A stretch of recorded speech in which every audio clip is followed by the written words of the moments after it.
Hay momentos en la vida en los que una sospecha te acompaña durante años, pero no te atreves a confirmarla, porque sabes que, si resulta cierta, nada volverá a ser igual. Soy madre. Durante mucho tiempo creí que mi hija tenía un matrimonio feliz. Miré, callé y esperé, porque a veces una madre ve la verdad, pero teme ser quien la destruya.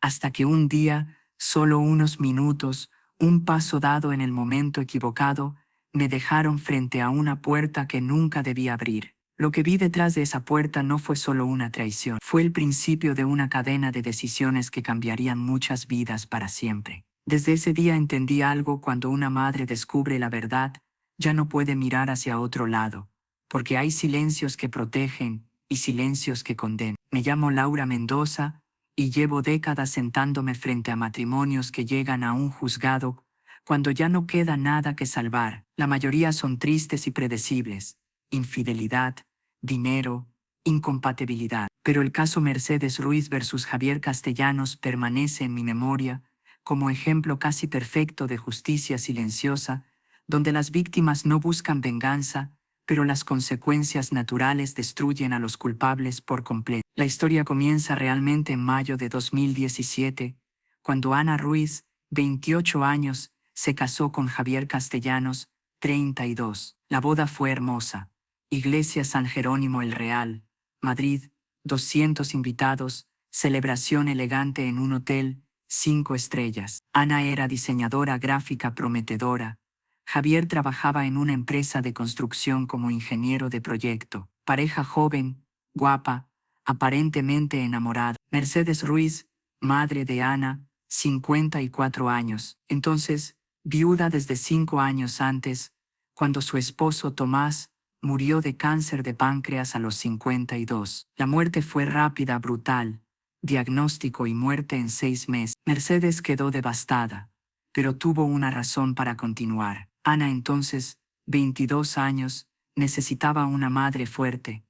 Mercedes trabajaba como contable en una firma mediana del barrio de Chamartín. Trabajo estable, respetable, que le permitía vivir cómodamente. Había criado a Ana sola los últimos 5 años. La relación madre-hija era excepcionalmente cercana. Ana era confidente, mejor amiga, hija, todo en uno. Mercedes había sacrificado su vida social propia para enfocarse casi por completo en el bienestar de Ana. Ana era literalmente todo lo que Mercedes tenía en el mundo. Cuando Ana conoció a Javier en 2015, Mercedes sintió una alarma inmediata, instintiva. Algo en ese hombre no cuadraba. Javier era guapo y carismático en la superficie.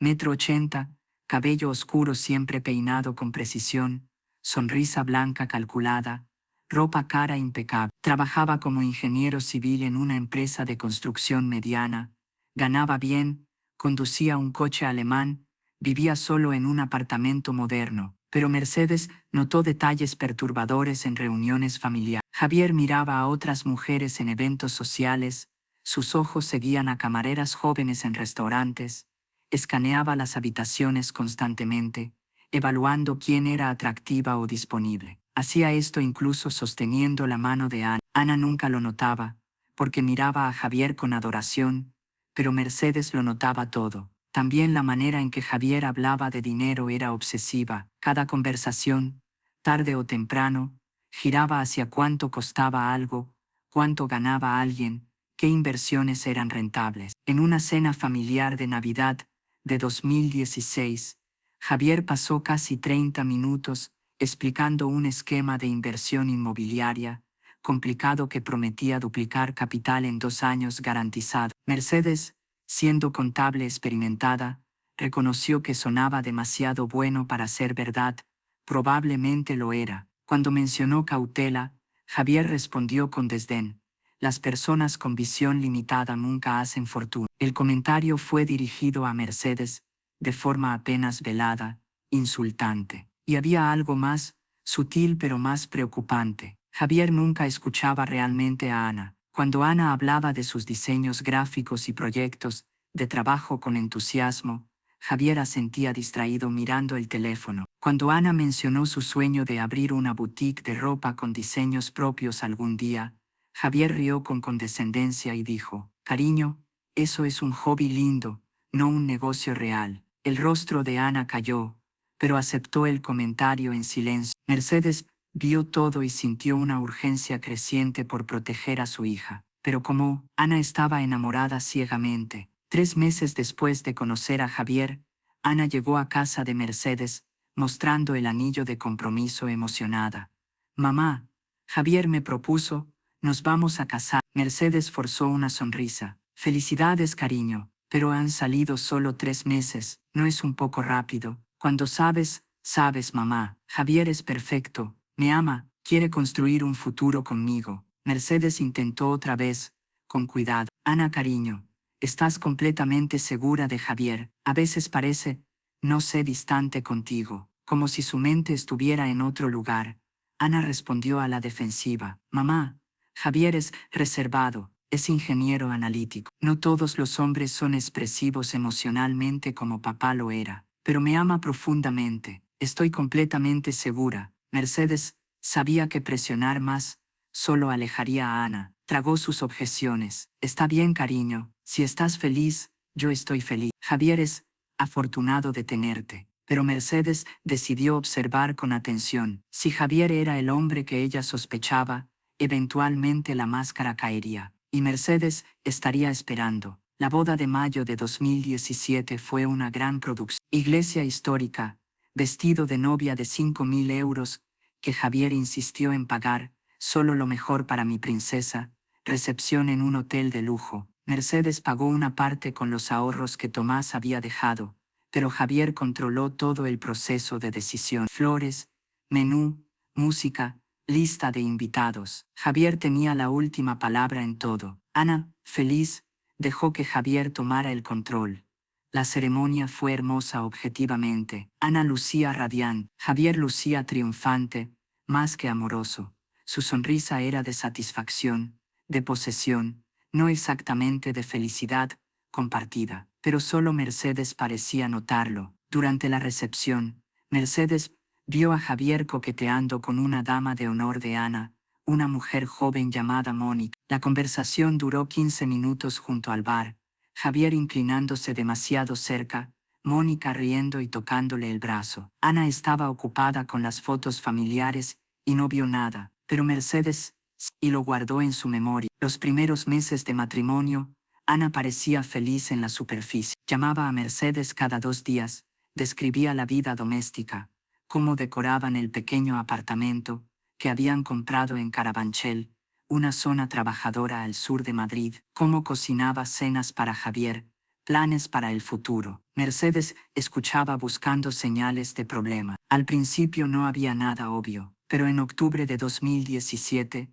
6 meses después de la boda, Mercedes notó un cambio. Ana llamaba con menos frecuencia. Cuando llamaba, las conversaciones eran más cortas, menos entusiastas. Mercedes preguntó si todo estaba bien. Sí, mamá, solo estoy ocupada. Javier tiene muchos proyectos en el trabajo.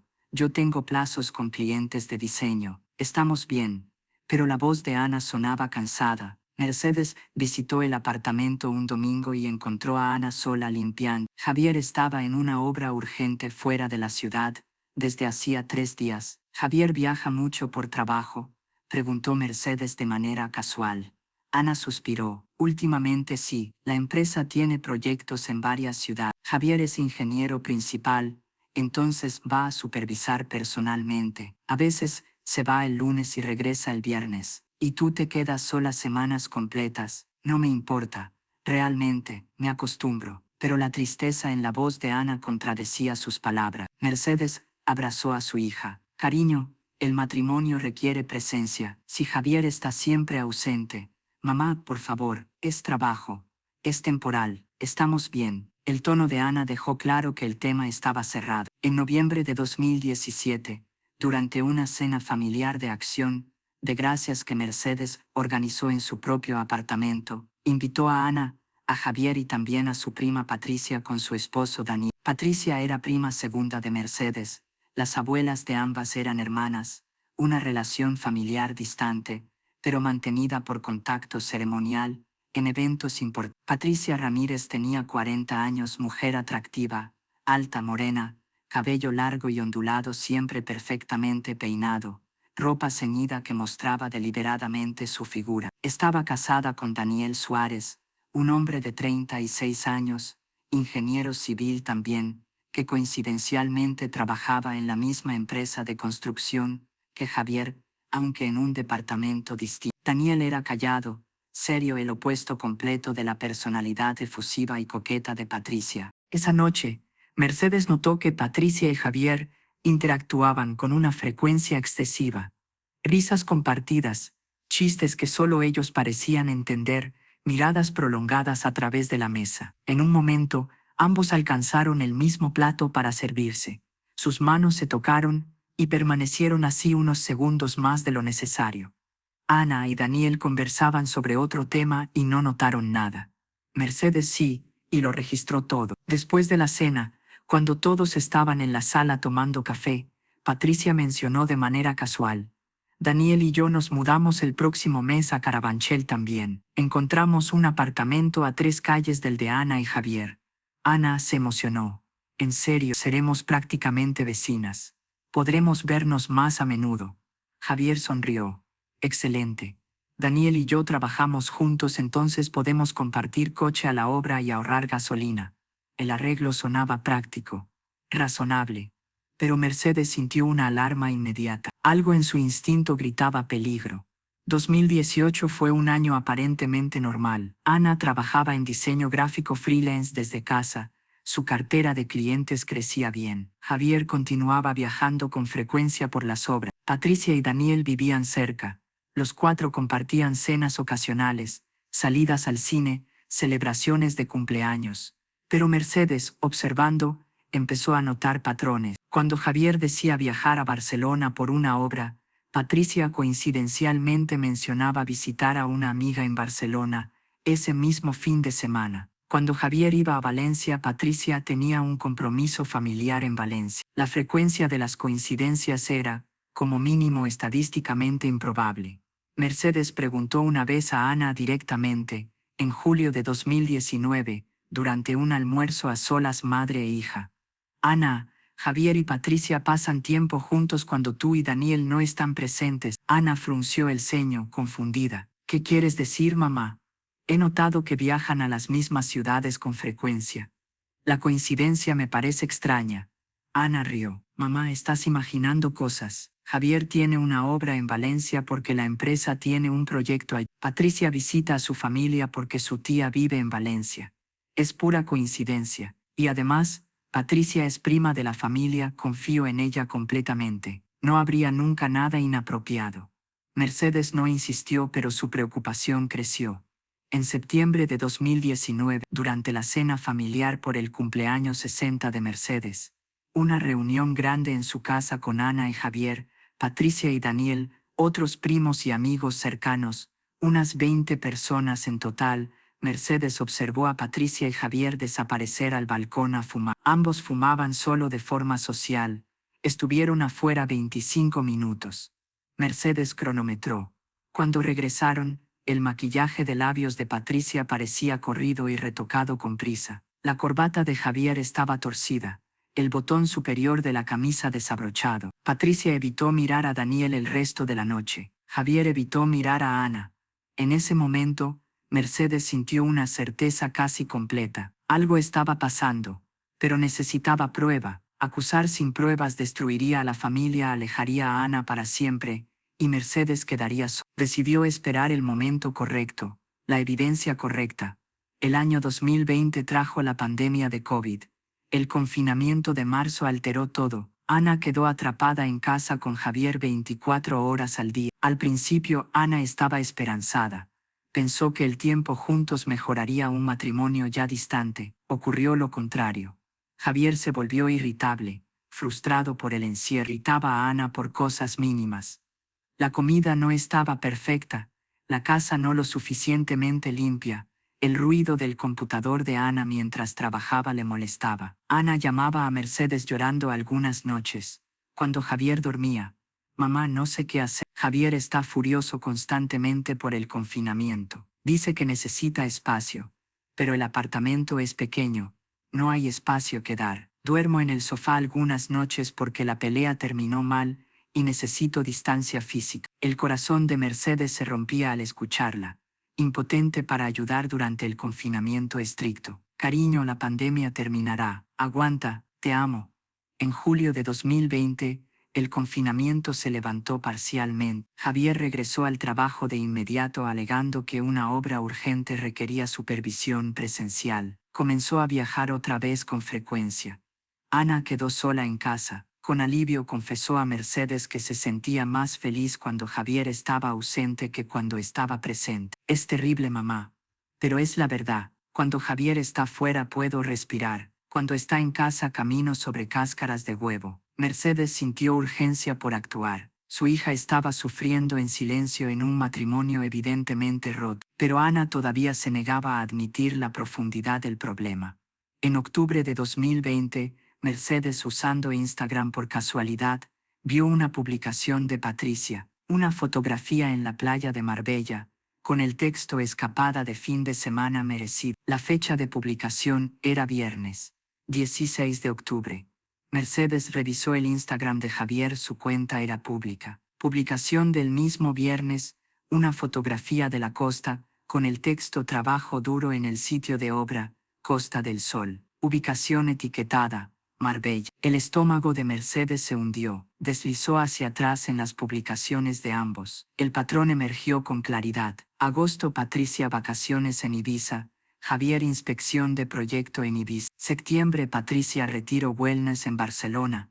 Javier, reunión con clientes en Barcelona. Siempre las mismas ciudades, las mismas fechas, excusas distintas. Mercedes hizo capturas de pantalla de todo. Guardó la evidencia. Aún no era una prueba definitiva, pero se acumulaba. En abril de 2021, Mercedes notó que Ana había adelgazado de forma preocupante. El rostro demacrado, ojeras profundas, la ropa colgándole del cuerpo. Alarmada, insistió en un almuerzo.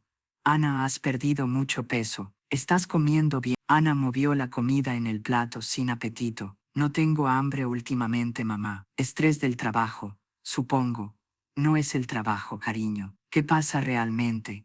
Los ojos de Ana se llenaron de lágrimas. Javier está distante, más que antes, casi nunca está en casa. Cuando está apenas me habla. No hemos tenido intimidad en 6 meses. Siento que vivo con un extraño, indiferente a mi existencia. Me pregunto si todavía me ama. Mercedes tomó las manos de Ana con firmeza. Ana, escúchame, el matrimonio no debe hacerte sentir así. Si Javier es negligente emocionalmente, necesitas confrontarlo o considerar opciones.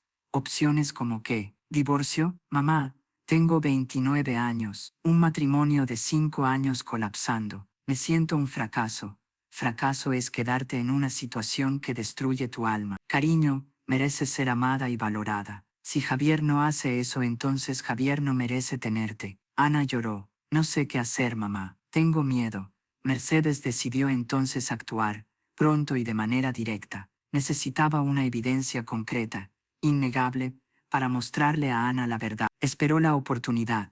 La oportunidad llegó en mayo de 2022, de una manera inesperada y perfecta. Mercedes había comprado el regalo de cumpleaños de Ana, un juego de sartenes profesionales, caras de una marca alemana, que Ana había mencionado querer meses antes, pero que consideraba demasiado caro para comprar. Mercedes ahorró, lo compró en secreto y planeó sorprender a Ana. El cumpleaños de Ana era el 21 de mayo. Mercedes decidió llevar el regalo temprano, la mañana del sábado 14 de mayo, una semana antes de la fecha real, para sorprender a su hija con un desayuno, tal vez cocinar algo especial juntas. Mercedes tenía la llave del apartamento de Ana. Ana se la había dado años atrás, para emergencias, y nunca cambió la cerradura. Mercedes llegó al apartamento a las 9:15 de la mañana del sábado. Tocó el timbre primero, por cortesía, aunque tenía la llave. Esperó. Nadie respondió. Tocó otra vez,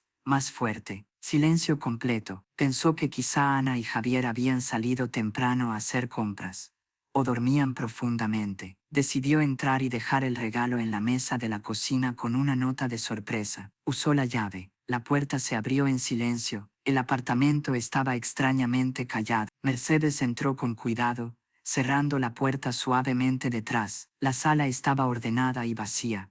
Las cortinas medio cerradas bloqueaban la luz de la mañana. Caminó hacia la cocina sosteniendo la bolsa del regalo. Entonces escuchó un sonido. Una risa, la risa baja de una mujer y la voz de un hombre murmurando algo inaudible. Los sonidos venían claramente del pasillo, en dirección al baño principal. El corazón de Mercedes comenzó a latir acelerado. Su instinto inmediato le dijo que algo profundamente equivocado estaba ocurriendo. Se quedó quieta en la cocina, escuchando el sonido del agua corriendo, una ducha o una bañera llenándose, otra risa de mujer, el murmullo de la voz masculina. Mercedes caminó por el pasillo, lenta y silenciosa. La puerta del baño principal estaba entreabierta. El vapor escapaba por la abertura, indicando agua caliente corriendo dentro. Se acercó, contuvo la respiración y empujó la puerta un poco más, con cuidado. La escena congeló la sangre de Mercedes. La bañera grande del apartamento, una bañera de esquina con hidromasaje que Javier había insistido en instalar el año anterior como inversión en relajación, estaba llena de agua jabonosa y espuma blanca. Dentro de la bañera, sentado con la espalda contra la cerámica, estaba Javier completamente desnudo, el cabello mojado pegado a la frente, expresión relajada, los ojos cerrados, y frente a él, también dentro de la bañera, también completamente desnuda, estaba una mujer de cabello negro largo, mojado, cayéndole por la espalda. La mujer escuchó la puerta abrirse y giró la cabeza hacia Mercedes. Patricia, la prima segunda de Mercedes, supuestamente familia, supuestamente confiable, casada con Daniel Suárez, 42 años, madre de 2 hijos adolescentes. La expresión de Patricia cambió en un instante, de relajación a shock absoluto. Gritó agudo, intentando cubrirse el pecho con las manos, inútilmente tarde, porque Mercedes ya lo había visto todo. Javier abrió los ojos sobresaltado por el grito. Vio a Mercedes parada en la puerta. Por un segundo su expresión fue de pánico puro, de culpa desnuda. Después, algo cambió a una arrogancia defensiva. Se levantó de la bañera con rapidez, salpicando agua en todas direcciones, agarró la toalla grande colgada cerca, y se la envolvió en la cintura, cubriendo su desnudez, solo de forma parcial. Patricia intentó salir de la bañera también. Con torpeza, resbaló en el agua jabonosa, estuvo a punto de caer. Logró agarrarse del borde. Alcanzó la bata que había colgado en el gancho de la puerta, y envolvió su cuerpo tembloroso. Mercedes no gritó, no lloró, no se movió al principio, simplemente los miraba a ambos. Procesando la escena, su cerebro trabajaba a máxima velocidad, analizando, calculando, decidiendo el siguiente paso. El silencio duró quizá 10 segundos, pero parecieron eternos. Entonces Javier habló primero, intentando tomar control de la situación de la manera típica, narcisista y confiada. Su voz fue condescendiente, arrogante, casi burlona. Mercedes, esto, vaya sorpresa inesperada. Deberías llamar antes de entrar en casa ajena. La invasión de la privacidad es algo serio. Mercedes ignoró el comentario ridículo. Su voz salió calmada, helada, controlada. No es lo que parece. Interesante frase, Javier.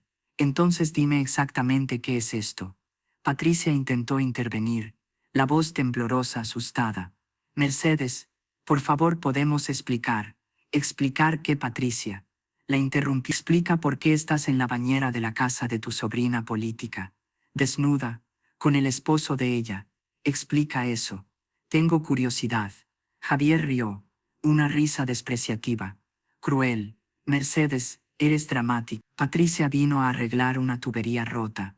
Probamos si la reparación funcionaba, y decidimos relajarnos un momento. Nada inapropiado. Y honestamente, Javier la miró de arriba abajo, despectivo. ¿Qué exactamente vas a hacer? ¿Decírselo a Ana? Adelante, nadie te va a creer. Palabra tuya contra la nuestra. Ana confía en mí totalmente. Patricia es familia. ¿A quién crees que creerán?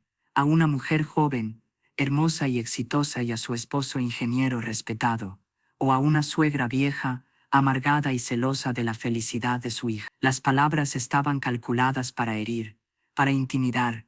Javier siguió sonriendo, seguro.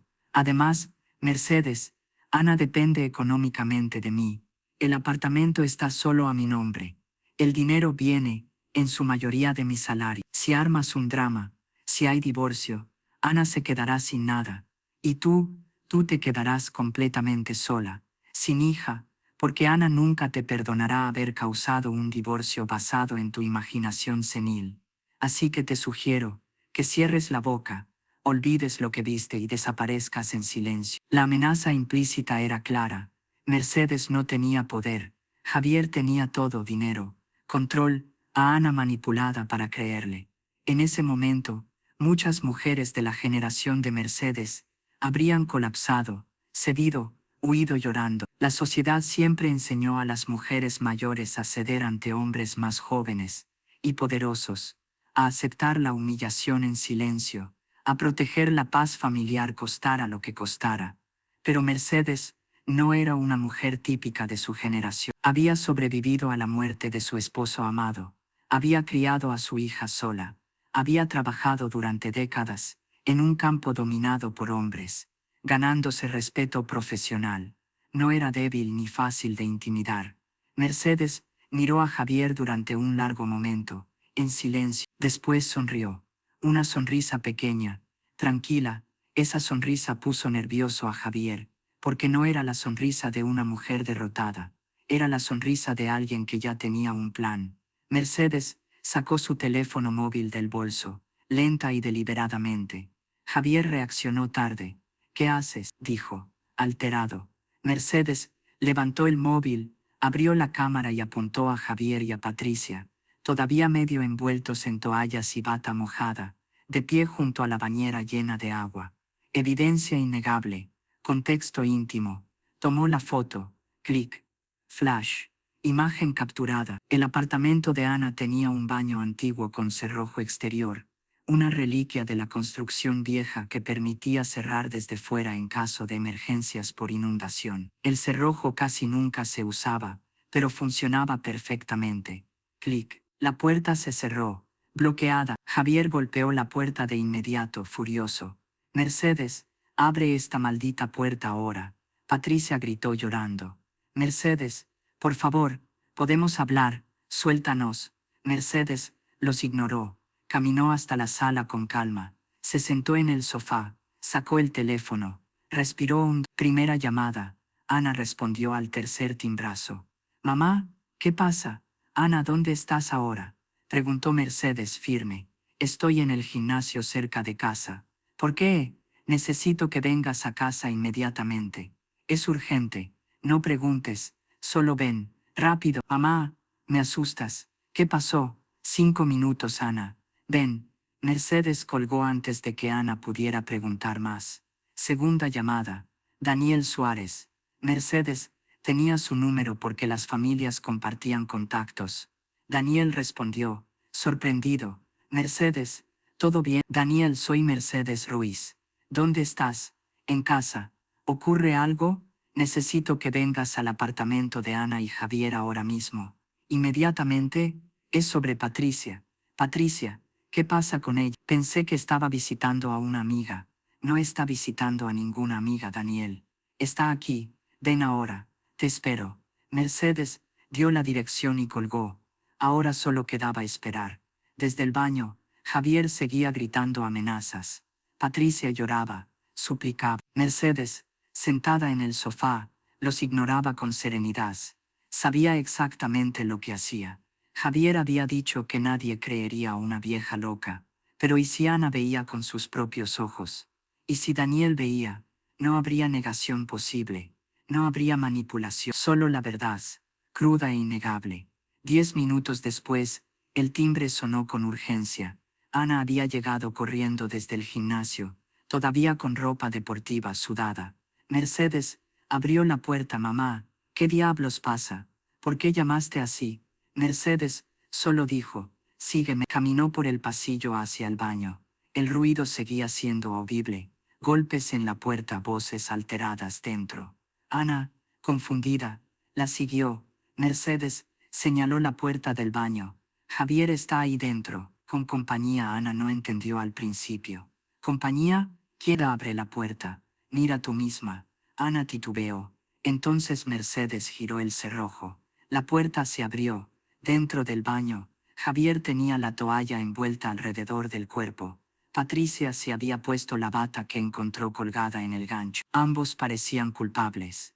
Aterrados, atrapados. Ana miró la escena y tardó unos segundos en procesarla. Su esposo, su prima segunda, el baño, juntos, el vapor aún suspendido en el aire, la bañera llena, la ropa esparcida por el suelo. El rostro de Ana fue cambiando, una expresión tras otra, confusión, incredulidad, comprensión, horror, dolor. Javier intentó explicar, tartamudeando. Ana, cariño, esto no. Patricia vino. Había una tubería rota. Estábamos revisando. Fue algo accidental. Las palabras sonaron ridículas, incoherentes. Patricia intentó hablar también. Ana, lo siento nosotros, no queríamos. Las frases murieron antes de terminar. No había excusa posible. Ana retrocedió lentamente hacia la sala, el rostro completamente pálido. Mercedes la siguió, preparada para sostenerla si se desplomaba. Entonces, el timbre sonó otra vez. Daniel había llegado. Mercedes abrió la puerta. Daniel, un hombre alto de 38 años, rostro honesto y cansado, entró con urgencia. Mercedes, ¿qué emergencia es esta? ¿Dónde está Patricia? Mercedes señaló el baño. Ahí, con Javier. Daniel caminó rápido, vio a su esposa con la bata, a Javier con la toalla, la bañera, la evidencia clara. Daniel no gritó al principio, simplemente miró durante un largo instante. Luego preguntó, con la voz controlada pero temblorosa, ¿cuánto tiempo? Patricia lloraba, incapaz de responder. Javier guardó silencio. Daniel repitió, más fuerte. ¿Cuánto tiempo? Javier murmuró al fin, 2 años, quizá más. El silencio que siguió fue absoluto. Ana se sentó en el sofá de manera mecánica, el rostro vacío, en estado de shock. Daniel se giró y salió del apartamento sin decir una palabra. Mercedes escuchó sus pasos pesados bajando las escaleras y después, el portazo de un coche. Daniel se había ido a procesarlo solo. Ana habló por fin, con una voz pequeña rota. 2 años, 2 años has estado con ella, mientras yo dormía sola cada noche esperándote, creyendo que estabas en una obra. Javier intentó acercarse. Ana, déjame explicar. No, gritó Ana, levantándose de golpe. No expliques nada. No hables. No me toques. Fuera, fuera de mi casa. Ahora, Javier y Patricia, aún medio desnudos, recogieron la ropa a toda prisa, se vistieron torpemente en el baño y salieron del apartamento sin levantar la mirada. La puerta se cerró detrás de ellos. Entonces Ana se derrumbó. Lloró con sollozos profundos, desgarradores. Mercedes la abrazó con fuerza, dejándola llorar todo lo que necesitara. Lo siento, mamá, tenías razón. Siempre tuviste razón sobre él. Cariño, no es culpa tuya, nunca fue culpa tuya. Lloraron juntas durante mucho tiempo. La semana siguiente fue un torbellino emocional. Ana llamó a un abogado matrimonialista de inmediato y presentó una demanda de divorcio por infidelidad. Mercedes entregó la fotografía tomada en la bañera como prueba irrefutable. Daniel también presentó la demanda de divorcio contra Patricia por los mismos motivos. De forma coincidente, ambos casos fueron asignados al mismo juzgado, el mío. Cuando los expedientes llegaron a mi escritorio y vi los nombres conectados, supe que no era un caso cualquiera. Cité a las partes a una audiencia preliminar en junio de 2022. La audiencia fue tensa e incómoda. Ana se sentó en el lado izquierdo de la sala con su abogado. Javier en el lado derecho. Patricia y Daniel tenían su propio procedimiento, pero las audiencias quedaron programadas de forma consecutiva el mismo día. Escuché los testimonios. Ana relató el descubrimiento, el dolor, la traición que destruyó 5 años de matrimonio basados en la mentira. Javier intentó minimizarlo todo. Alegó problemas matrimoniales previos que, según él, justificaban haber buscado consuelo fuera. Un argumento débil y francamente repugnante.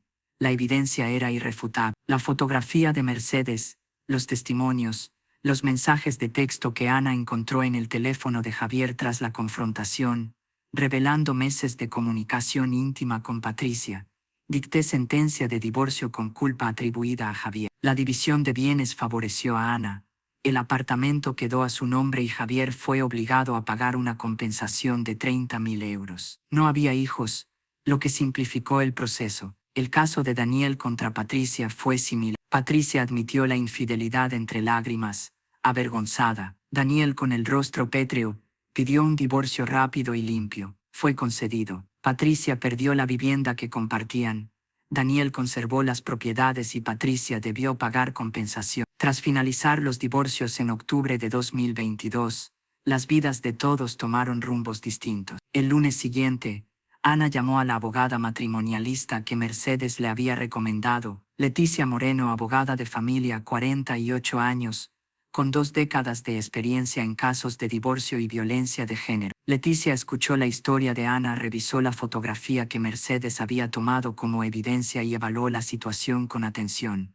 Ana, tienes un caso fuerte de divorcio causal, infidelidad probada fotográficamente, testigo presencial que es tu madre, admisión implícita de ambos culpables, pediremos divorcio con culpa exclusiva de Javier, una división de bienes favorable y compensación económica. Ana asintió exhausta.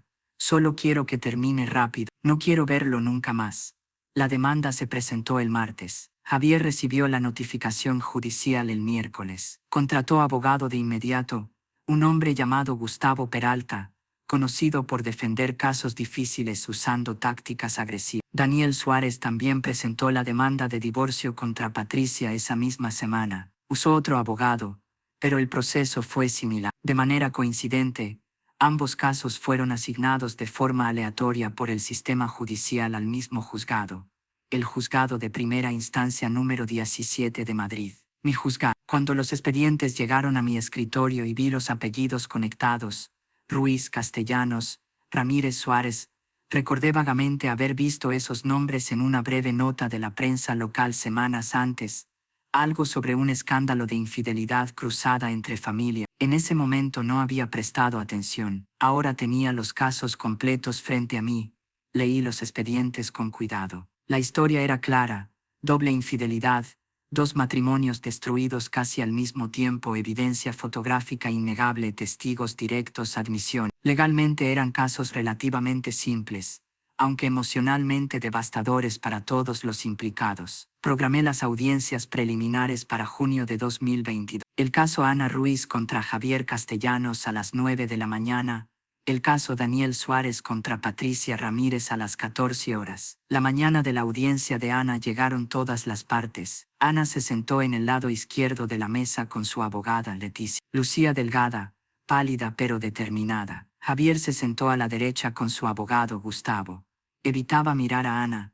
Mercedes estaba sentada en la galería del público, apoyando a su hija en silencio. Abrí la audiencia de forma formal. Caso 2022-0437. Ana Ruiz Vega versus Javier Castellanos Moreno. Demanda de divorcio causal. Procederemos escuchando a ambas partes. Abogada Moreno, exponga el caso de la parte demandante. Leticia se levantó profesional y clara. Relató la cronología. Matrimonio en 2017. Aparente normalidad durante los primeros años. Posterior distanciamiento del esposo con viajes frecuentes. Y en mayo de 2022, el descubrimiento de la infidelidad flagrante con Patricia Ramírez acreditada con fotografía. Ruptura inmediata y irreparable del vínculo matrimonial.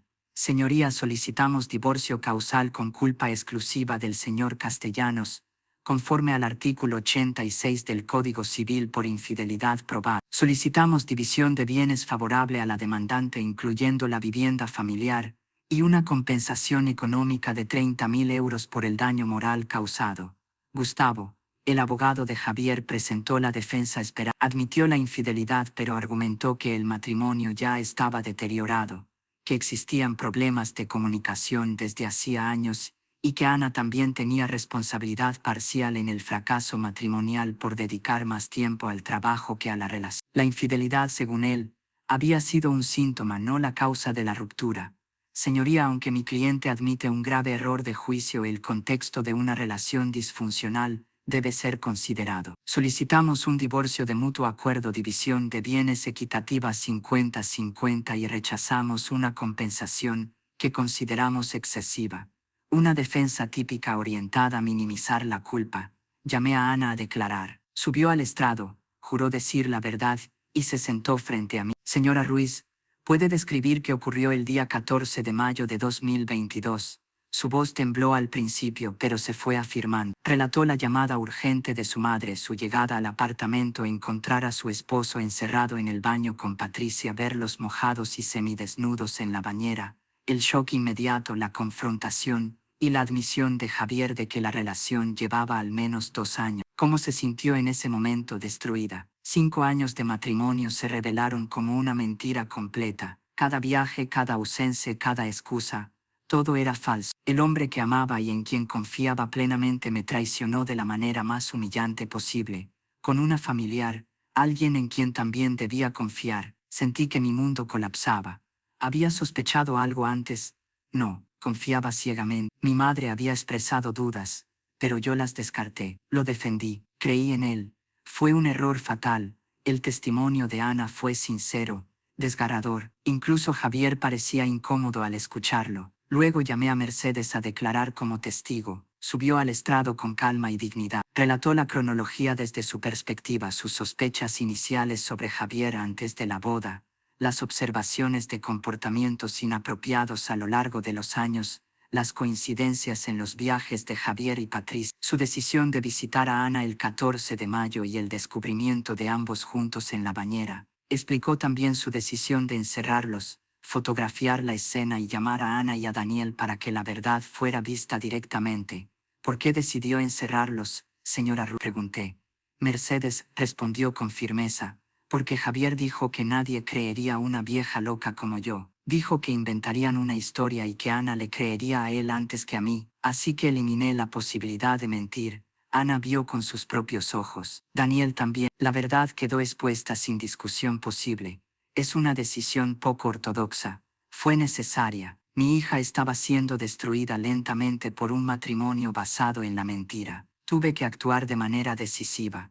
El testimonio de Mercedes dejó una fuerte impresión en las. Una madre protectora que había tomado una acción arriesgada para salvaguardar a su hija. Gustavo intentó contrainterrogarla, sugiriendo que se había entrometido de forma inapropiada en la vida matrimonial de Ana. Mercedes respondió cada pregunta con calma, dejando claro que sus acciones habían sido de protección legítima, no de interferencia maliciosa. La audiencia duró casi 3 horas. Al final, deliberé brevemente y emití mi decisión. Este tribunal considera que la evidencia de la infidelidad del señor Castellanos es irrefutable. La fotografía, el testimonio presencial y la propia admisión del demandado demuestran una violación grave de los deberes conyugales. El argumento de la defensa según el cual el matrimonio estaba previamente deteriorado no excusa ni justifica la infidelidad. La obligación de fidelidad persiste independientemente de las dificultades matrimoniales. Si un matrimonio se rompe, existen caminos legales para afrontarlo. Engañar nunca es uno de ellos. Por lo tanto, concedo el divorcio causal con culpa del señor Castellanos. La vivienda familiar queda en propiedad de la señora Ruiz. El señor Castellanos pagará una compensación de 20.000 euros. El resto de los bienes se dividirán de forma equitativa. Sentencia firme. El martillo cayó. Ana lloró de alivio. Mercedes abrazó a su hija. Javier salió de la sala cabizbajo, derrotado. Esa misma tarde la audiencia de Daniel contra Patricia siguió un proceso similar. Daniel testificó sobre el descubrimiento, la traición de 2 años y su decisión inmediata de separarse. Patricia admitió la infidelidad entre lágrimas, pidió perdón. Daniel no lo aceptó. Concedí el divorcio causal con culpa de Patricia y la división de bienes favoreció a Daniel. Los divorcios quedaron finalizados oficialmente en octubre de 2022. Pero la historia real, las consecuencias personales, continuó mucho después de firmarse los papeles.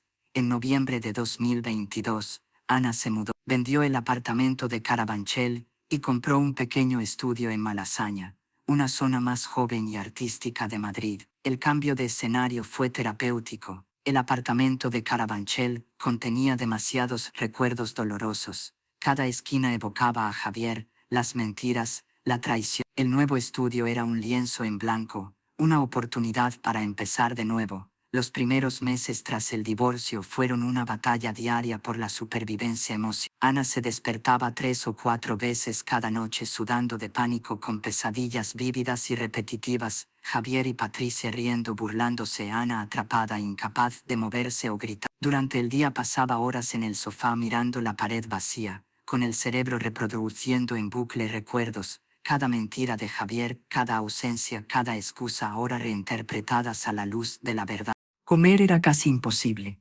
El estómago rechazaba todo.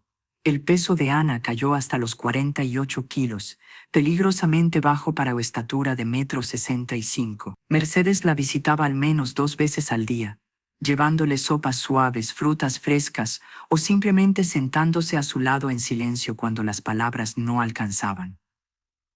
Cariño, necesitas comer algo, aunque sea una sopa pequeña. Ana lo intentaba. 2 cucharadas después, la náusea volvía. El cuerpo rechazaba la nutrición porque la mente estaba envenenada por el trauma. Mercedes notó también que Ana había descuidado la higiene personal. Días sin ducharse, el cabello sin lavar durante una semana, la misma ropa 3 días seguidos. Era una depresión clínica severa, evidente. Mercedes la enfrentó con suavidad, pero con firmeza. Ana, amor, necesitas ayuda profesional, más de la que mi amor puede darte. Por favor, terapia, ahora. Ana se resistió al principio. No estoy loca, mamá. No, estás herida. Un trauma profundo requiere sanación profesional. No es debilidad. Es fortaleza reconocer que necesitas ayuda.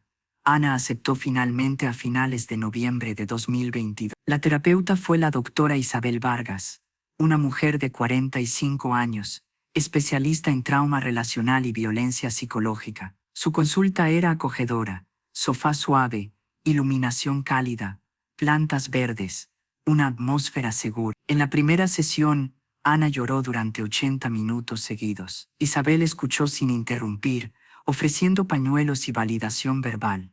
Ana, todo lo que sientes es válido. La traición de pareja, especialmente cuando se combina con gaslighting y manipulación, puede causar un trauma comparable al abuso físico. El cerebro procesa la traición relacional como un trauma severo. Las sesiones continuaron 2 veces por semana al inicio. Isabel utilizó terapia cognitivo-conductual, combinada con EMDR, para el procesamiento del trauma. En la tercera sesión, Isabel ayudó a Ana a identificar patrones de abuso emocional que Javier había ejercido durante años y que Ana nunca había reconocido como abuso. Ana, cuando cuestionabas las ausencias de Javier, ¿qué decía? Decía que estaba exagerando, que era paranoica, que necesitaba confiar más. Me hacía sentir culpable por dudar. Eso que describes es cuando alguien te empuja poco a poco a desconfiar de lo que ves y sientes, hasta creer que el problema eres tú. Y cuando expresabas que necesitabas más tiempo juntos, más atención emocional, decía que yo era exigente, que debía entender que su carrera requería sacrificios, que una buena esposa apoya y no demanda. Minimización de tus necesidades, otra táctica de abuso emocional. Y cuando querías salir con amigas, nunca lo prohibía directamente, pero siempre tenía una razón por la que no debía ir.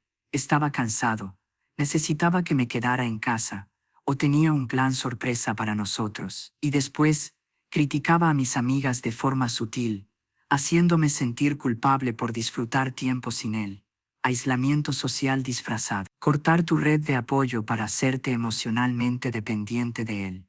Sesión tras sesión, los ojos de Ana se abrieron a patrones que había normalizado durante años. No había estado loca. Sus instintos habían sido correctos. El problema había sido Javier, manipulador y abusivo a nivel emocional, no ella. En diciembre de 2022, Isabel introdujo ejercicios de reconstrucción de autoestima.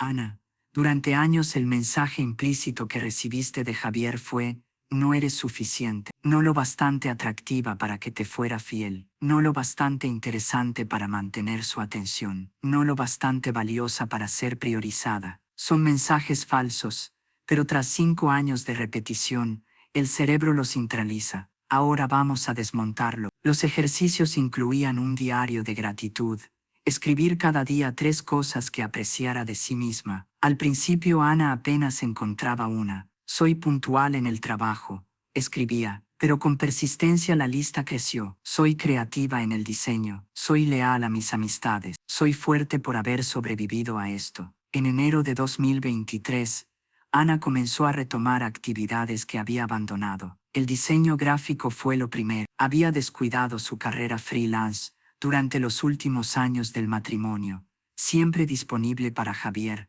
priorizando sus necesidades y dejando marchitar su propia pasión. Ana, le explicó Isabel en una sesión de enero, Javier no solo te traicionó sexualmente, te traicionó emocional y psicológicamente durante años. Manipuló tu realidad hasta hacerte dudar de tus propios instintos. Eso es abuso. Reconocerlo es el primer paso para sanar.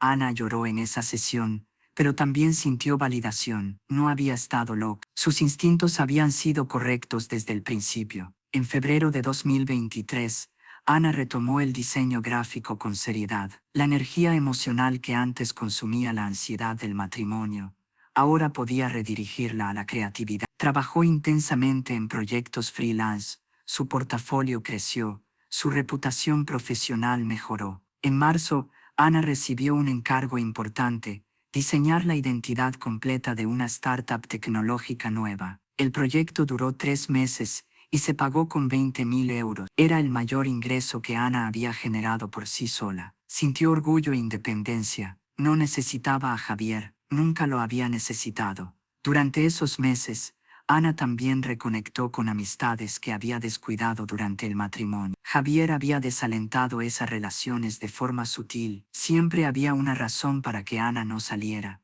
Siempre una crítica posterior. Siempre la culpa. Ana había cedido, poco a poco aislándose. Ahora reconstruía su red social, paso a paso. Una amiga cercana de la universidad, una mujer llamada Cristina López, abrazó a Ana con fuerza cuando volvieron a verse. Ana, te extrañé muchísimo. Javier siempre fue controlador. Intenté decírtelo, pero no querías escuchar. Me alegra tanto que por fin te hayas liberado de él. Testimonios similares llegaron de otras amigas. Todas habían visto señales problemáticas en Javier, pero Ana las había defendido, alejándose de cualquiera que lo cuestionara. Un patrón clásico de aislamiento abusivo. En junio de 2023, Ana caminaba por Malasaña una tarde de sábado cuando vio un pequeño letrero en un escaparate: se alquila local comercial. El edificio era antiguo pero reformado, y la zona era perfecta, turística y a la vez residencial, con alto tráfico peatonal y una renta más asequible que en barrios más caros. Ana entró por impulso a la oficina inmobiliaria. El agente le mostró el local: 40 metros cuadrados, un gran escaparate de cristal que dejaba entrar abundante luz natural, techo alto con vigas de madera expuestas, de estilo industrial vintage, un baño pequeño pero funcional en la parte trasera, y una ubicación en esquina entre 2 calles concurridas. La renta es de 1.200 euros mensuales, contrato mínimo de 1 año. Ana hizo cálculos mentales. Con los ahorros del trabajo freelance, creciendo la compensación del divorcio intacta y la posibilidad de un pequeño préstamo bancario, los números funcionaban, aunque justo. Pero el miedo la paralizó. ¿Qué sabía ella de administrar un negocio? ¿Y si fracasaba? ¿Y si perdía toda la inversión? Entonces recordó la voz de Javier años atrás, burlándose de su sueño de tener una boutique. Es un hobby lindo, no un negocio real, Ana. Deja las fantasías. La furia se encendió. Javier había aplastado sus sueños durante años. No permitiría que esa voz fantasma siguiera controlándola. Firmó el contrato. Ahora, los 3 meses siguientes fueron un torbellino de trabajo intenso y creatividad. Ana trabajó 16 horas diarias, transformando el espacio vacío en la boutique que siempre había imaginado. En julio contrató a un carpintero local para construir estanterías de exhibición a medida. Diseñó el layout completo primero en papel, la entrada y el flujo de clientes, la zona de probadores con cortinas de terciopelo verde oscuro para dar privacidad y elegancia, una pared de acento pintada en dorado mate, contrastando con el blanco del resto, iluminación, con rieles LED colocados con precisión, para resaltar cada pieza. El carpintero, un hombre de unos 50 años llamado Sebastián, Quedó impresionado por los diseños. Señorita, usted tiene un ojo de verdad. Estos planos son muy profesionales.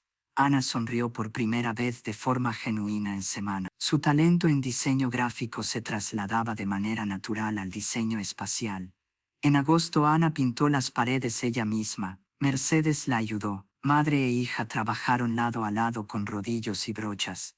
La ropa manchada de pintura, la radio sonando de fondo, riéndose de pequeños errores. Fue un momento íntimo y reparador.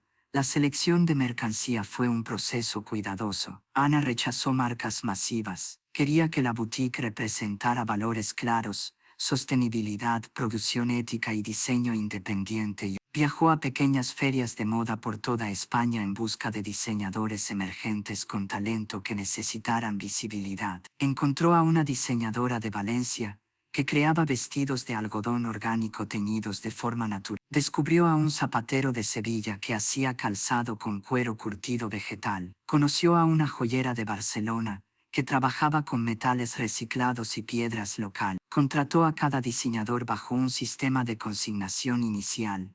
Ana solo pagaba por las piezas que se vendían, reduciendo su riesgo y compartiendo ganancias de forma justa. Los diseñadores aceptaron encantados por la exposición que ofrecía una boutique en Madrid. El 1 de septiembre llegó todo el inventario. Ana pasó una semana entera organizando la exhibición. Maniquíes vestidos con cuidado, joyería bajo vitrinas iluminadas, zapatos en pedestales individuales como piezas de arte, espejos estratégicamente colocados para maximizar la sensación de espacio. También creó el sitio web de la boutique, contrató fotografía profesional, escribió personalmente descripciones cuidadas de cada producto, integró el sistema de pago online y conectó las redes sociales. El nombre de la boutique fue una decisión meditada. Renacer. El simbolismo era triple: el renacer personal de Ana, el renacer de la industria de la moda hacia la sostenibilidad, y el renacer de cada cliente al encontrar su estilo auténtico. El logo lo diseñó ella misma, un ave fénix estilizada y minimalista, con líneas doradas, elevándose entre llamas transformadas en flores, elegante, poderoso, esperanzador. La inauguración fue el 18 de septiembre de 2023. Ana invitó a un grupo íntimo, Mercedes, amigas cercanas, los diseñadores cuyos trabajos se exhibían y algunos vecinos curiosos y amables de Malasaña. Mercedes llegó temprano para ayudar con los preparativos finales. Al ver la boutique terminada por primera vez, rompió a llorar. Ana, cariño, esto es absolutamente hermoso. Estoy tan orgullosa de ti. Tomaste el dolor de la traición y lo transformaste en esto. Eres increíble. Ana abrazó a su madre. No habría sobrevivido sin ti, mamá. Encerraste a Javier en el baño y me salvaste la vida. Esta boutique existe porque tú actuaste. La ceremonia de apertura fue sencilla y elegante. Ana cortó una cinta dorada simbólica atada a la puerta de cristal. Los invitados aplaudieron. Se sirvió champán y una suave música de jazz llenó el espacio. Las primeras clientas fueron amigas de Ana, que compraron por solidaridad, pero también porque amaron genuinamente las piezas. Cristina compró un vestido de lino de la diseñadora valenciana. Mónica eligió un collar de plata reciclada. Sara se llevó unos zapatos de cuero vegetal. Después llegaron curiosos, una pareja joven buscando un regalo de aniversario, una turista estadounidense en busca de un recuerdo auténtico, una mujer mayor que quería algo especial para su nieta. Ana atendía a cada cliente con dedicación personal, escuchaba necesidades, sugería piezas concretas, contaba las historias de los diseñadores detrás de cada prenda y convertía la compra en una experiencia, no en una simple transacción. El primer día vendió 8 piezas en total, modesto, pero prometedor. En las semanas siguientes, el negocio creció de forma orgánica. Ana promocionaba la boutique en Instagram, mostrando nuevas piezas, compartiendo historias de los diseñadores y fotografiando a clientes felices con su permiso. Los seguidores crecieron. Primero 100, luego 500, al tercer mes 3000. Las reseñas en Google empezaron a aparecer. Boutique encantadora, ropa única y hermosa, propietaria conocedora y apasionada. Por fin moda sostenible y asequible en Madrid. Cada reseña positiva traía nuevos clientes. En diciembre de 2023, 3 meses después de la apertura, la boutique ya era rentable. Ana pagaba la renta, a los proveedores, los gastos operativos, y aún quedaba una pequeña ganancia. Para el sexto mes, la ganancia creció lo suficiente como para considerar contratar ayuda. En enero de 2024, Ana entrevistó a una asistente a medio tiempo. Eligió a una joven de 22 años, llamada Lucía, estudiante de diseño de moda, que necesitaba experiencia práctica. Lucía trabajaba 20 horas semanales, ayudando a los clientes, gestionando las redes sociales y organizando el inventario. Ana, por primera vez, tenía apoyo y podía enfocarse en los aspectos estratégicos y creativos del negocio. Mientras Ana reconstruía su vida, las trayectorias de Javier y Patricia tomaron direcciones completamente opuestas, descendentes. Javier perdió su trabajo en la empresa de construcción en octubre de 2022. Oficialmente, la razón fue una reestructuración del departamento. En realidad, Daniel, que trabajaba en la misma empresa aunque en otro departamento, había comentado discretamente a sus superiores el escándalo de la infidelidad de Javier con la esposa de un colega. En el sector de la construcción, la reputación y el profesionalismo pesan. Javier fue despedido sin ruido. Intentó conseguir empleo similar en otras empresas, pero la industria en Madrid es pequeña. Los rumores viajan rápido. Siempre había una excusa para el rechazo, pero Javier conocía la verdad.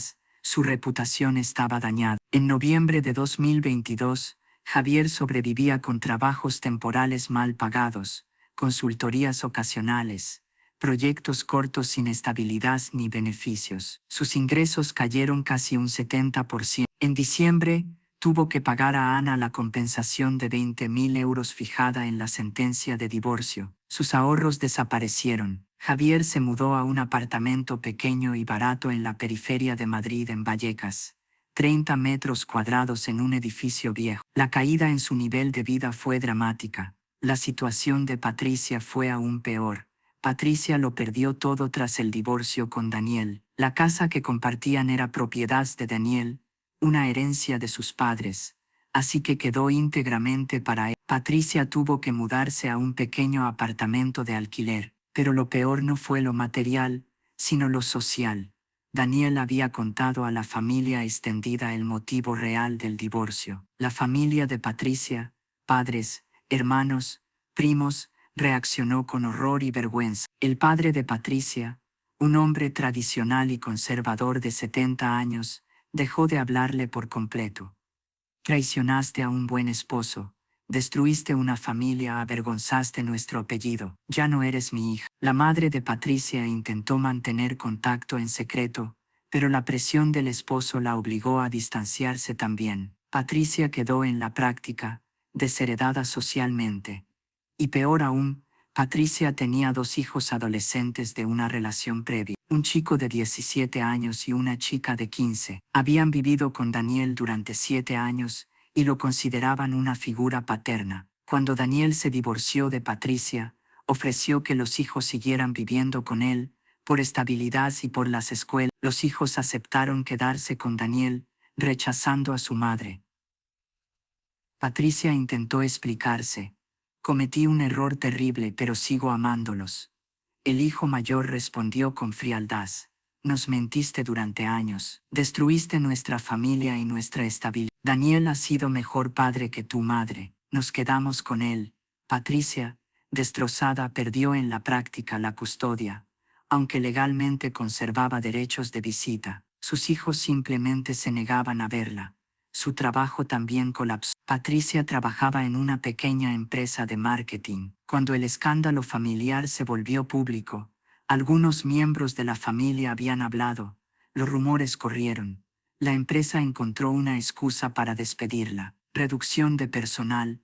Patricia quedó desempleada. En enero de 2023, Patricia vivía sola en un apartamento barato, sin trabajo, aislada de su familia, rechazada por sus hijos, con la reputación destruida. Comenzó a beber en exceso. La depresión se instaló con fuerza. En febrero intentó suicidarse ingiriendo pastillas. Un vecino la encontró a tiempo y llamó a una ambulancia. Sobrevivió, pero fue hospitalizada en una unidad psiquiátrica durante una semana. Mercedes se enteró del intento de suicidio de Patricia por una prima lejana. No sintió nada, ni compasión, ni satisfacción, solo una indiferencia fría. Patricia había elegido su camino. Las consecuencias habían seguido. Toda la energía emocional de Mercedes estaba reservada para Ana. No iba a desperdiciarla en Patricia. En abril de 2023, Ana estaba en la boutique un sábado por la tarde, contando la caja tras un día excepcionalmente bueno, 15 ventas, el mejor día hasta entonces. Exhausta pero feliz, calculaba las ganancias cuando escuchó un golpe suave en el cristal de la puerta principal. Miró irritada, el cartel decía claramente cerrado, pero el rostro al otro lado del vidrio le resultó familiar. Daniel, el ex esposo de Patricia. La última vez que lo había visto fue el día de la confrontación en el apartamento, casi exactamente un año antes. Ana dudó. Una parte de ella quería ignorarlo, fingir que no lo había visto. Daniel era un recordatorio vivo de la traición, pero otra parte, la parte que estaba sanando en terapia, aprendiendo que no todo lo asociado a Javier era tóxico, sintió curiosidad. Daniel también había sido una víctima. Compartían una experiencia de trauma única. Ana caminó hasta la puerta y la abrió. Daniel, hola, ¿qué haces aquí? Daniel parecía avergonzado e incómodo.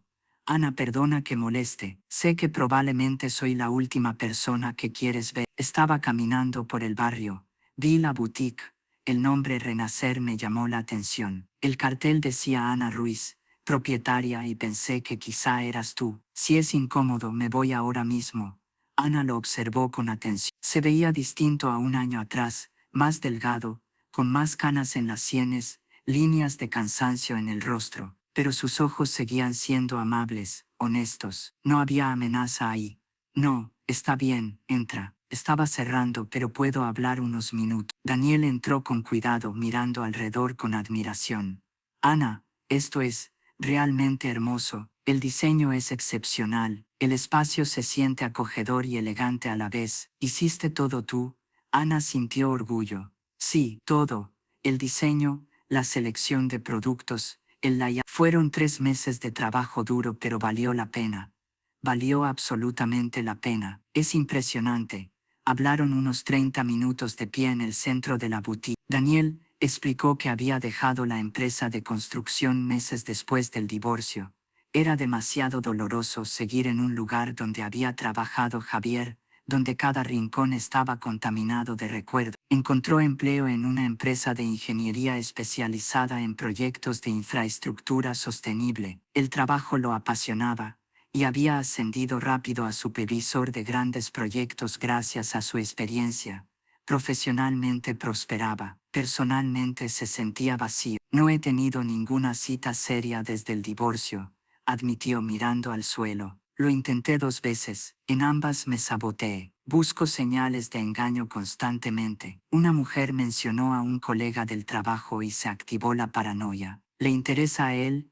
Me miento. La interrogué como un detective. Obviamente terminó conmigo. La segunda llegó 15 minutos tarde a una cena por el tráfico y pensé de inmediato que estaba con otro hombre. Me volví frío el resto de la noche y arruiné todo. El trauma con Patricia rompió mi capacidad de confiar. Ana asintió, entendiendo demasiado bien. A mí me pasa igual, salí 2 veces. La primera, el hombre mencionó a su exnovia en una conversación normal y asumí de inmediato que aún la amaba. Busqué una excusa y me fui. La segunda, su teléfono vibró durante la cena y entré en pánico absoluto. Actué tan nerviosa que no hubo segunda cita. Mi terapeuta dice que el trauma de traición afecta profundamente la capacidad de confiar y que requiere un trabajo consciente para reconstruir. Se formó una conexión inmediata, un entendimiento silencioso entre 2 personas con la misma herida. Daniel volvió a la boutique el sábado siguiente, y el siguiente. Las conversaciones se volvieron más largas, más profundas. Ya no hablaban solo del trauma pasado, sino de esperanzas futuras, de pasiones, de intereses. Daniel amaba la arquitectura sostenible y el diseño verde. Ana amaba la moda ética y el diseño consciente. Sus valores encajaban de forma natural. En mayo, Daniel invitó a Ana a tomar un café, esta vez fuera del contexto de la boutique. No como una cita necesariamente, aclaró rápido, solo: disfruto tu compañía, puedo hablar contigo de formas que no puedo con otros, porque entiendo. Ana aceptó, reconociendo que sentía lo mismo. Se encontraron en un pequeño café de Lavapiés un domingo por la mañana. La conversación fluyó durante 3 horas sin esfuerzo. Hablaron de libros, ambos amaban la literatura clásica española, de música. Daniel tocaba la guitarra como afición. Ana había cantado en el coro de la universidad, de viajes, de lugares que soñaban visitar algún día. Al final del café, Daniel preguntó con timidez: ¿te gustaría cenar conmigo la próxima semana? Como una cita potencial. El corazón de Ana dio un salto. Miedo y emoción se mezclaron. Estoy asustada, Daniel. Mi última relación terminó en un desastre devastador. No sé si estoy lista. Yo también estoy asustado, pero contigo siento algo que no he sentido desde antes de Patricia, tal vez esperanza. Ana lo pensó. Su terapeuta había dicho recientemente que, llegado el momento, tendría que arriesgarse a confiar de nuevo o viviría protegida pero incompleta. ¿Era Daniel la persona con la que valía la pena arriesgar? Está bien, cena, pero vayamos despacio. Despacio es perfecto. La cena fue en un pequeño restaurante italiano y acogedor de Lavapiés, velas en la mesa, manteles blancos, jazz suave de fondo. Daniel había elegido el lugar con cuidado, íntimo sin ser abrumador, público pero tranquilo. La conversación fue distinta, más vulnerable. Daniel compartió el miedo fundamental que le dejó Patricia. Si fui un buen esposo, ¿por qué buscó a otro hombre? Es una pregunta que me obsesiona. Lógicamente sé que no fue mi culpa, que Patricia eligió traicionar, pero la parte emocional no deja de preguntarse qué hice mal. Ana lo entendía exactamente. A mí me pasó igual. Javier destruyó mi autoestima haciéndome sentir insuficiente, no lo bastante atractiva, interesante, valiosa. La terapia me ayudó a entender que era una proyección de él, no una deficiencia mía, pero las cicatrices siguen ahí. Daniel la miró con seriedad. ¿Y cómo decides confiar otra vez después de eso? Mi terapeuta dice que confiar es una elección consciente y repetida, respondió Ana. No viene de forma natural después del trauma, requiere un esfuerzo intencional, diario. Elegir creer en la honestidad de la otra persona hasta que exista una prueba real de lo contrario. Daniel la miró a los ojos, serio. Ana, te prometo algo ahora. Si alguna vez siento interés por otra persona, si esta relación no funciona, te lo diré con honestidad directa. Nunca te traicionaré ni te engañaré. Honestidad absoluta, siempre, incluso cuando duela. Ana sintió que las lágrimas le subían. Yo prometo lo mismo, Daniel. Honestidad radical, total. Es el único fundamento sobre el que la confianza puede reconstruirse. Después de la cena caminaron por el retiro bajo la luna. Hablaron más de sus pasados dolorosos, de esperanzas futuras. Cuando Daniel acompañó a Ana hasta la puerta de su casa, hubo una pausa incómoda. Daniel preguntó, vacilante, ¿puedo besarte? Ana sonrió. Sí. El beso fue tentativo y dulce, labios apenas rozándose, manos suaves en la cintura de ella, en los hombros de él. No hubo pasión desbordada, sino una ternura cuidadosa. Dos personas heridas tratándose con delicadeza. En julio de 2023, Ana y Daniel se convirtieron oficialmente en pareja. La relación avanzó despacio, de forma deliberada. Ambos tenían traumas que sanar y muros que derribar, pero el fundamento era sólido: respeto mutuo, honestidad rigurosa, comunicación abierta, todo lo opuesto a sus matrimonios anteriores. Mercedes aprobó la relación sin reservas. Conocía a Daniel de manera superficial por eventos familiares pasados y sabía que era un hombre bueno, honorable, traicionado igual que Ana. Cariño, Daniel parece un hombre genuino y decente, pero tómate tu tiempo, no te apresures. No me apresuro, mamá, esta vez lo estoy haciendo bien. En agosto Ana presentó a Daniel a sus amigas. Todas lo aprobaron. Cristina le dijo a Ana en privado: Daniel te mira de una forma que Javier nunca hizo, te ve de verdad, no proyecta en ti una fantasía egoísta. En septiembre, Daniel presentó a Ana a los hijos que había criado como propios, los adolescentes que Patricia había rechazado para quedarse con él. El primer encuentro fue tenso. Los chicos recordaban a Ana como la esposa del hombre con quien su madre los había traicionado. Pero Daniel les explicó que Ana también había sido una víctima. Poco a poco los adolescentes aceptaron a Ana, percibiendo su amabilidad genuina. En octubre de 2023, un año después de que los divorcios se hicieran oficiales, Ana y Daniel tuvieron una cena romántica especial en un restaurante elegante. Al terminar, Daniel tomó la mano de Ana, nervioso. Ana, sé que ambos hemos sido heridos profundamente. Sé que nuestros matrimonios fallaron, pero también sé que encontrarte fue un regalo inesperado de la vida. Contigo veo un futuro posible, basado en honestidad, respeto y amor real. No quiero apresurarte, pero necesito saber, ¿ves un futuro conmigo también? Ana lloró, feliz. Veo un futuro contigo, Daniel. Veo un futuro luminoso y sanador juntos. Daniel sacó una pequeña caja. Dentro había un anillo modesto pero hermoso. ¿Te casarías conmigo, Ana? No ahora, no de inmediato. Cuando estés lista, solo necesito saber si este camino compartido es posible. Ana respondió sin dudar. Sí, sí, Daniel, cuando sea el momento correcto, sí.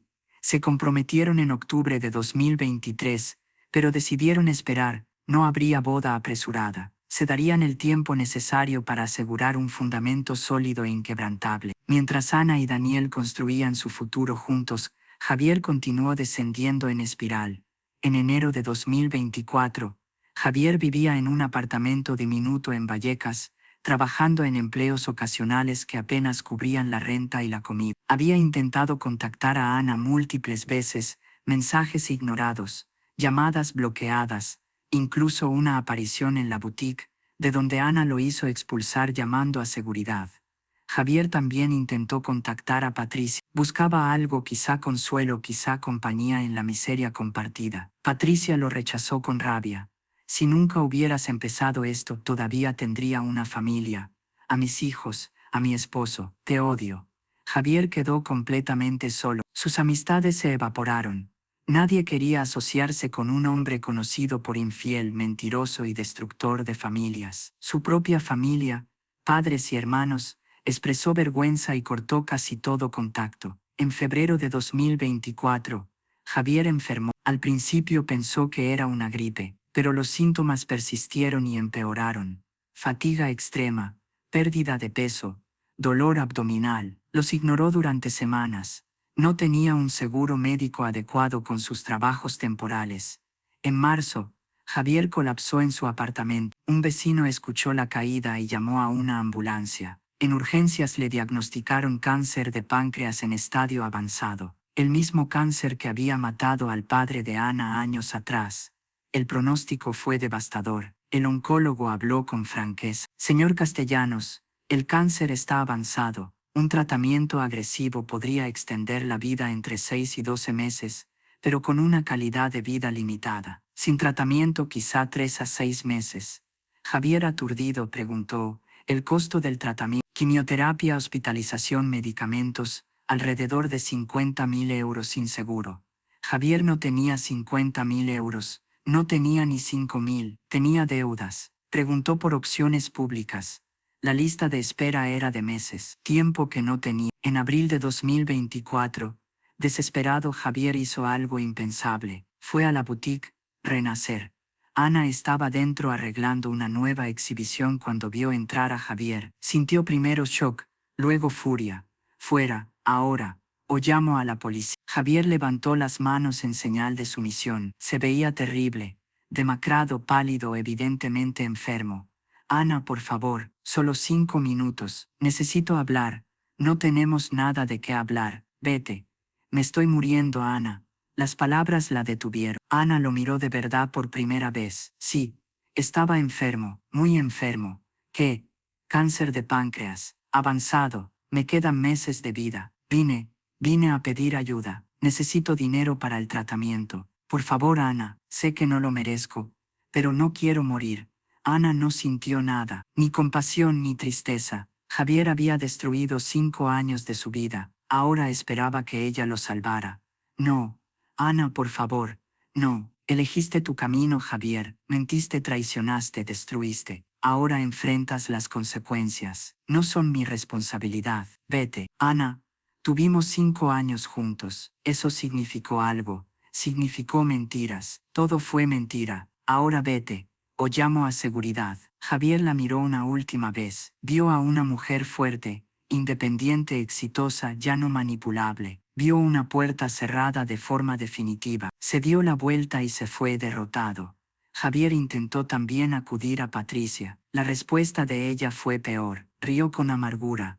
Ayuda mía, tú destruiste mi vida entera. Ojalá mueras lento y con dolor. En mayo de 2024, Javier se mudó a una habitación en una pensión barata. Ya no podía pagar un apartamento. Su salud se deterioró con rapidez. Sin tratamiento, el cáncer avanzaba de forma implacable. En junio de 2024, Elena, la hermana de Javier que había cortado contacto un año antes, recibió una llamada del hospital. Javier había sido ingresado en estado crítico. Elena, a regañadientes, fue a verlo. Encontró a su hermano en una cama de hospital, apenas consciente, el cuerpo consumido por el cáncer. Elena rompió a llorar al verlo así. Javier, lúcido solo unos minutos, murmuró: Elena, lo siento, arruiné todo. Voy a morir solo. Elena le sostuvo la mano. Sí, Javier, morirás solo, porque elegiste el egoísmo sobre el amor, la mentira sobre la verdad. Esto es lo que se cosecha. Javier murió el 23 de junio de 2024, solo, con su hermana presente pero sin perdón, sin Ana, sin Patricia, sin amigo. El funeral fue mínimo. La hermana Elena, los padres de Javier por obligación, un sacerdote, nadie más. Un entierro rápido, casi olvidable. Ana se enteró de la muerte de Javier por un conocido en común. Sintió cierre, no alegría por la muerte, no tristeza, solo cierre. Un capítulo de su vida se había cerrado de forma definitiva. Mercedes le preguntó: ¿cómo te sientes sabiendo que murió?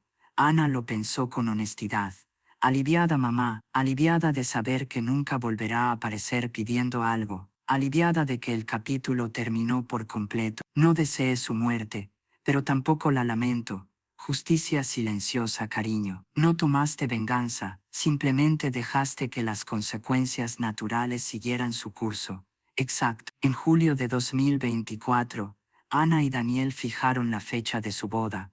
El 5 de octubre de 2024, exactamente 2 años después de que los divorcios se hicieran oficiales. La simetría fue intencional. La boda fue una ceremonia pequeña e íntima, 30 invitados, en un jardín botánico de Madrid, una celebración sencilla y hermosa. Mercedes lloró de felicidad al ver a su hija radiante con un vestido blanco simple y elegante, y a Daniel esperando con una sonrisa genuina llena de amor. Los votos fueron personales. Ana prometió honestidad absoluta, comunicación abierta, respeto mutuo y un amor construido sobre la realidad, no sobre la fantasía. Daniel prometió lo mismo. La ceremonia fue el opuesto total de la boda de Ana con Javier años atrás. Aquella había sido una gran producción superficial. Esta era íntima, auténtica, real. La luna de miel fue una semana tranquila en la Costa Brava. Al regresar a Madrid, se mudaron juntos a un apartamento nuevo que compraron entre los dos,